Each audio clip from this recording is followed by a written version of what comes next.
Hey everyone, we are done with Unit 1. I have just read through your What is History discussions, and this video is to provide some overall feedback. In general, everybody did an excellent job with this because most of what the assignment was about was to get us to each think about what history means to us personally. I did provide the word cloud below, so if you're looking at this in Brightspace, so please do check that out and let me know what your thoughts are on that, if that provides any sorts of insights or what is interesting about it to you. If you have any questions about where we're at or where we're headed, please don't hesitate to reach out and let me know. I will be providing feedback on Twitter within the next few hours and getting a start on Unit 2 for those of you who are already starting to submit those assignments. So that's kind of where things stand. I would also encourage you to go through the discussion of what is history and read each other's posts to the extent possible. I know we have very limited time in this intersession, but I'm going to comment on a few things that resonated with me, and of course other things might resonate with you and help you to more deeply understand how we approach the study of the past. So I do recommend that if you have the chance. So I appreciated many of your comments about how history comprises events in the past and how they provide insights into our present and our future.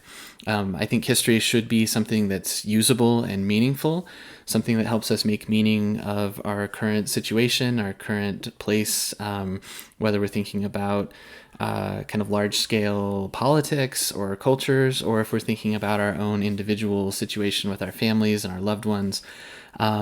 History should be something that helps to inform and helps us understand where we're at. A question that comes up, though, is, history has to deal with things that are important or significant.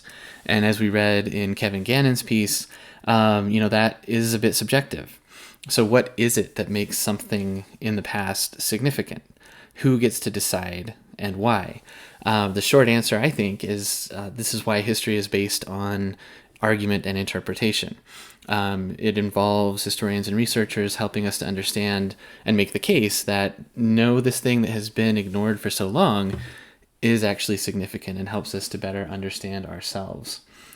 So I did appreciate those of you that pointed out, the subjectivities of history, that it depends on how we observed certain events and how we described them. That's one of the reasons it's not set in stone, as well as the fact that, as many of you pointed out, we're always making new discoveries. We're always learning new things about the past, finding new sources, arriving at new interpretations, adding new perspectives. As we'll see in Unit 2, scholars long ignored oral histories, especially from indigenous peoples, whether in North America or around the world. They just dismissed them, out of hand, as if they were not worth anything, as if history didn't begin until someone showed up to start writing things down. But there are cultures that are still based on oral tradition, and the keeping of oral histories is a very rich and very often sacred kind of process and responsibility within these cultures. It's not as if people are just playing the game of telephone. That's one of the ways that we sort of dismiss the idea of oral histories.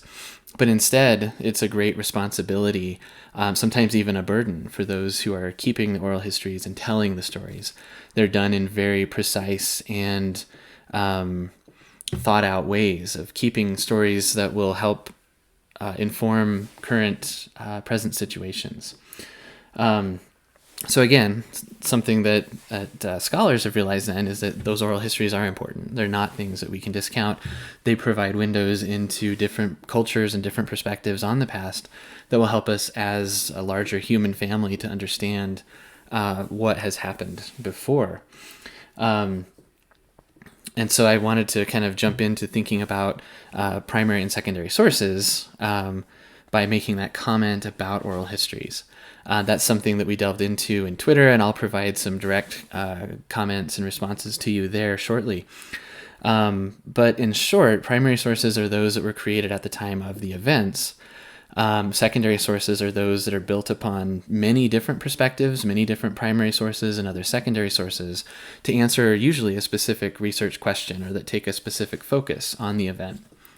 We often think that primary sources are somehow the most pure, but given what we've been saying, we should understand primary sources are always biased. The person who wrote down something or is telling a story has a stake in it usually. And sometimes that's benign. It's not like they're always trying to erase other perspectives or take control of history, but instead they're thinking about the things that are most meaningful to them. And so that's, again, just something to recognize. All these sources are biased. Primary sources are historical evidence. That's the evidence that historians have to work with, and it's imperfect and incomplete. And so, again, as we look at primary sources, we have to recognize those things. That's why historical thinking, as so many of you pointed out, is so important. History is like putting together pieces of a puzzle. It's like looking at clues in a crime scene. And one of the things about this notion that many historians used to hold, that somehow we could find an objective truth about the past, has faded away as we realize this is how history is constructed. Because we realize even with a current event, even if all of us were to witness a car accident, for example, we would be looking at it from different angles. Some of us might be a participant or, a victim of the accident. Others might have just watched it from the sidelines. We would all have a different account of what happened, even though we were all there. And so the notion that we could use a time machine and go back and see what really happened, quote unquote, wouldn't necessarily solve that issue. Because we're human, because we're talking about the stories that humans tell and what makes them meaningful. And so again, for that reason, it's important to recognize why historical accounts are not set in stone, why they are revised. There are many reasons for doing that, as we mentioned, but one that Tori pointed out really resonated with me. She pointed out that history is revised sometimes to justify some wrongs that people might have done. So it's to justify righting wrongs that may have been done in the past. And again, that's for a number of reasons. Sometimes it's because certain people and cultures have been historically oppressed and systemically oppressed, or because their stories have been silenced or erased from the historical record. Putting those back into the story helps us get a better understanding of ourselves, but it also can be restorative. It can be a form of restorative justice to revise history.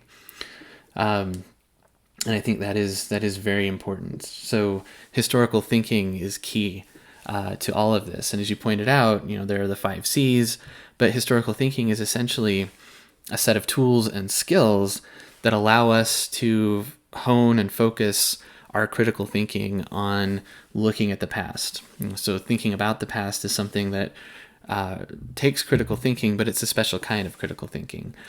We have to put things in context. We have to recognize that people would have understood things in the past differently than we do now, just to name a couple of things. And then, one other thing I wanted to point out as we close is that historical thinking often requires our historical imagination. That doesn't mean that we're just making stuff up about the past, but it does require us to kind of try to put ourselves in the shoes of people who were living in the past. And the 2 final projects that we'll be doing require us to do that. We're going to put ourselves in the shoes of someone who was reporting on the Pueblo Revolt and on the women's suffrage movement in New Mexico for those assignments. And as an aside, I will have that second one done well before you need to actually complete it.